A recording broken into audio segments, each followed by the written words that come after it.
even huge institutions that we thought would never fail can fail. And that which we consider to be, even a solid, respectable career is not really anything that we can count on. Top leaders, meaningful conversation, actionable advice, bulldoze complacency, ignite inspiration, create impact. Produced by Southwestern family of companies. This is the Action Catalyst. One of the nicest people in the world, Pamela Slim. And if you've been in the world of blogs and social media for any amount of time, surely you know Pamela. She is an award-winning author, coach, speaker, and has kind of an interesting story. And her book is called Body of Work, and it gives sort of a fresh perspective on the skills required in the new world of work, from both corporate to nonprofit to small business to salespeople to all the above. Pamela, thanks for being on the show. Well, thank you so much for having me. I am delighted to be here. So you say that the quote-unquote world of work is no longer predictable. Absolutely. I know salespeople of all people in the world know this because often sales folks are the ones that are right there, talking to customers and working on a deal for a long time and having it fall through at the last minute because, your key contact gets laid off or redeployed somewhere else. And I've been for about the past 20 years working in the world of business, always on the human side. And as early as the 90s, I was noticing trends as we started to see more waves of layoffs and reorganizations. But I think things really started to pick up steam, especially in 2008 when we all experienced the huge economic catastrophe that really rallied around the globe. And what was interesting to me as somebody who has worked in and studied the world of work for so long is it felt like there was something that kind of permanently etched reality in all of our minds, which said even huge institutions that we thought would never fail can fail. And that which we consider to be, even a solid, respectable career is not really anything that we can count on. So there's a part of the message, I think, that is just acknowledging the reality. I've always been a very pragmatic optimist where I like to look at the reality and say, truly, as individual business owners, we can't count on the market staying the same, as we've seen through a number of different economic downturns. As corporate employees, we can't count on our organization to stay the same, or our customer base or positions. But when we know that, then we can do specific things to actually make ourselves indispensable and highly employable, whether we're redeployed within our own organizations when change does happen, or to also be a person, if you do end up being laid off, that you're highly flexible and you can quickly get another job or have other kinds of business opportunities. And I always say it's by force or by choice. Being somebody who's been a coach for a long time, I work with a lot of people who are choosing to make a career transition or choosing to start a business or to, move up in an organization. But I think given the unstable nature of the economy and of organizations, more and more people will have that path. And so we really do need a new way of looking at our careers. That was really the driving force behind writing Body of Work is I found I've worked in just about every work mode you can imagine. I've been in the nonprofit sector. I've run a nonprofit as a volunteer. I worked in corporate. I've been an entrepreneur. Sure. I've been a stay-at-home mom. And, I find that really the way that we can actually, create a strong sense of always being employable is by the narrative that we tell. And if we're looking at the general narrative, which is, have you been a stable person, which means that you've been in one organization for a long time. Now, again, even if you want to do that, it's not necessarily possible. So you need to constantly be retelling the story about who you are and what your strengths are and what valuable things that you've contributed. The really good side to this equation is, as one side of the new world of work is instability, the other side is an amazing opportunity that we have for doing all kinds of different work. And on the personal branding side, we have so many tools now that allow us to tell our stories in compelling ways through things like blogs or social media, our own websites. I think we have a lot more capacity to create a cohesive story about ourselves than we ever did in the past. Salespeople are kind of classically known for switching companies. What is your opinion on that? Do you think it's negative to be switching all the time? Yeah, I think there's two things. The first is, for my definition of body of work, it's really, as you look at the course of your life, what are all the things that you really want to create, contribute, affect, and impact? that's the one decision that you would make is really what is that body of work that you want to create based on things that are really important to you using your skills and your strengths. And so with that as a definition, I don't just mean concrete things like helping to build organizations through sales, which is a hugely important skill set, which salespeople have, but it's also in what are the intangible ways in which you affect the world? How are you as a parent, as a community member, as a spouse? What are you really contributing? What's your emotional wake that you leave as you really walk through the world? And is it something that you feel proud of and that you really leave as a legacy? So when you think about it from that perspective, to move around or not move around, to me, is really addressed by why. And sometimes you can be pursuing what seems to be the next great opportunity. I really was fortunate. I spent about 3 years with a client who had a sales training business. So I've worked with hundreds and hundreds of salespeople who I think happen to be some of the most interesting, flexible, positive people. I really like it. I love the skill set. I love the fact that the skill set is really flexible and that you do have to get enthusiastic and care about what you're doing, really infuse yourself in a culture in a company in order to be able to really sell effectively. And so it is the kind of skill set of any, I think, that are out there that can be, really effective to be moving in different places. But my question would be, are you just jumping to what seems to be the next great opportunity because of maybe a financial outcome? Or are you conscious about what it is that you want to create? So, for example, you might be somebody who works in tech who gets really excited about helping early stage entrepreneurs create a solid foundation for their business and to get sales moving in the early stage. So in that case, maybe you're just working for an organization to get them up to that stage, develop the capacity of the internal folks to sell more effectively and hire other people, and then you're ready to go on to the next challenge. And especially if you would tie that particular technology to one that you're passionate about, right? The same thing could be true where you might be selling a service that you're really passionate about, some kind of health-related service or artistic pursuit. I think that's the beautiful thing is with a sales, a selling skill set, then you can really learn how to sell in many different industries to many different people. Mm-hmm. But from an individual career perspective, I would say, are you giving yourself enough time in each role to really be building that which you want to build? And you always have the capacity, I think, to tell a compelling story. But the reality is, in terms of how you might sell yourself to somebody or you might explain your history and how it is that you've moved through many different positions, I think the important thing to remember is that your work really does speak for you.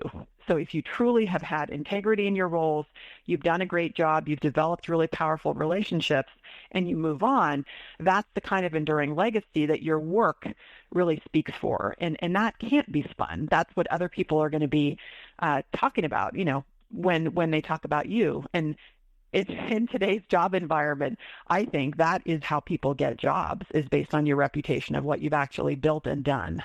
Is it fair to say that, body of work it's almost like personal branding? It is, exactly, right. I mean, the first piece is what actually are you creating, right? How are you being conscious about that work that you actually want to do in the world? What organizations do you want to support? What problems do you want to solve? And then you do that through your skills and strengths.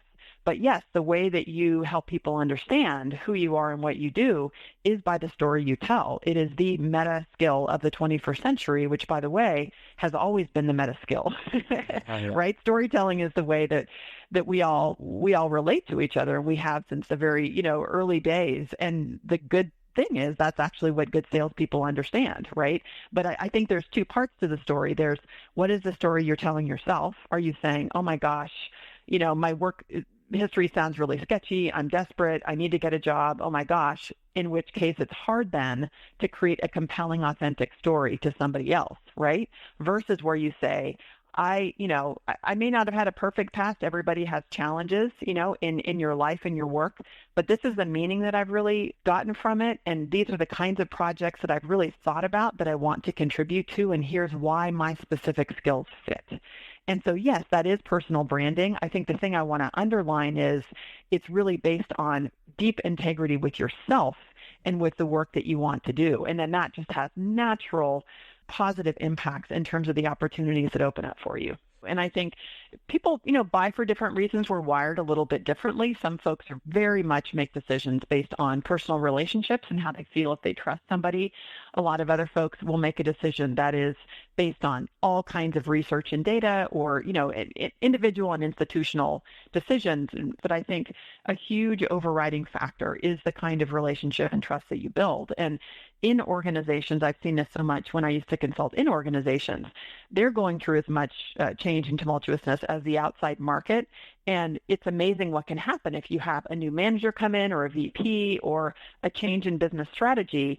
You have to sell yourself all over again. Right. Sometimes they're the same people when everybody's looking like, wait a minute, our whole go-to-market strategy changed, and therefore, does Pam really have what it takes? I know she's been really successful in this market, but, how can she really compete in this other kind of market? Does she have the skills to do it? If you've been conscious about it, not just the story you're telling, but also relationships that you're building, ways that you're weaving in other kinds of activities. I think a lot of folks forget that every single part of your life is really part of your body of work. So sometimes significant activities that you do outside, people may not be aware of. The fact that you're a huge volunteer, you're a member of your community, or you're an amazing parent and you have a child with special needs and you put in like lots of extra effort and energy, all those kinds of things are really an important part of the story that you can tell. And it's really about solidifying confidence and really helping to go through a transition in a positive way. I was working on a consulting project and I was laughing with my client.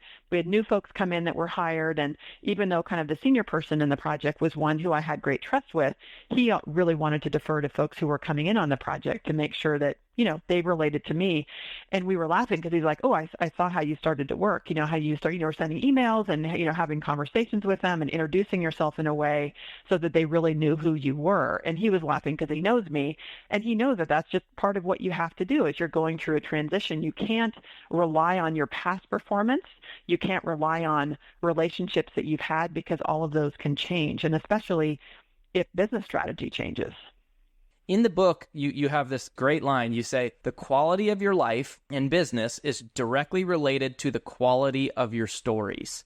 Yeah, I really believe it passionately, because being so tuned into, to the workplace and especially folks that might be out of work or looking for new opportunities, it's easy sometimes to look at somebody who gets an opportunity and say, oh man, that wasn't fair. That person's lucky, or they had this background or come from this place and therefore they got the job.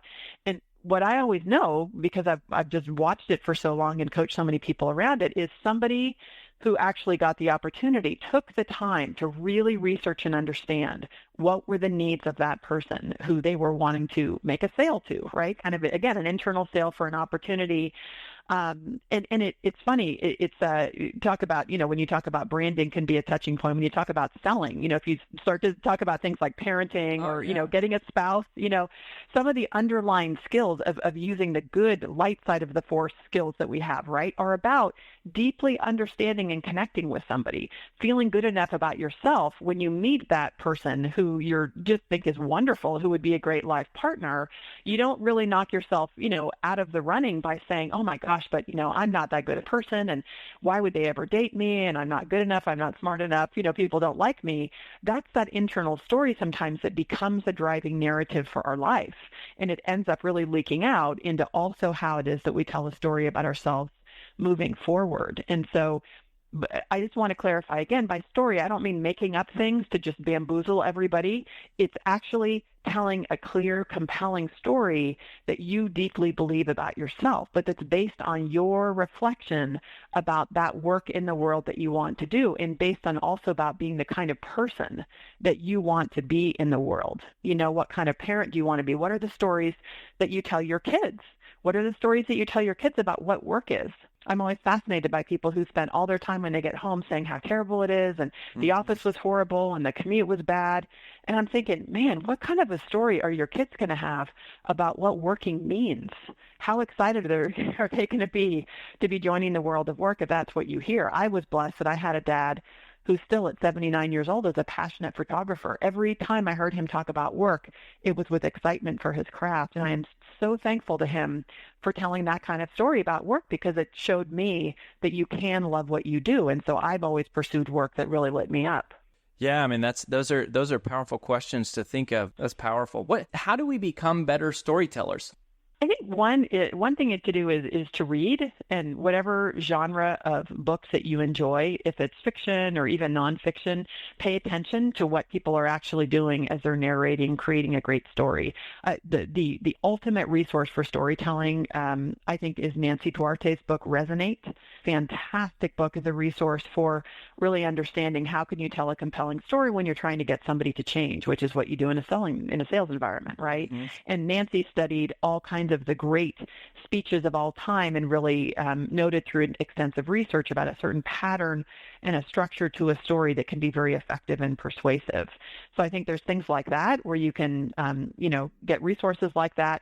I find the arts are one that also really contribute to you getting excited about a great story. So if you can go to a great play or, see a really wonderful movie, you start to pay attention to, how did that grab me and why was that exciting, or why did I get scared at that moment, and those I think can be things that are really useful. Again, from a sales perspective, I think that is a skill that so many folks need to have, and really one of the fundamental underlying skills, I think, of great storytelling is where you really do think about who your audience is and really make sure that you spend a lot of time understanding what is the nature of the organization that you're selling into, what are the personal things that are really driving folks who you're having conversations with, so that when you choose what it is that you want to talk to them about or present to them or give certain examples, that it's very related to what their actual experience is. And I think that's something that can only strengthen what it is you do on the sales side.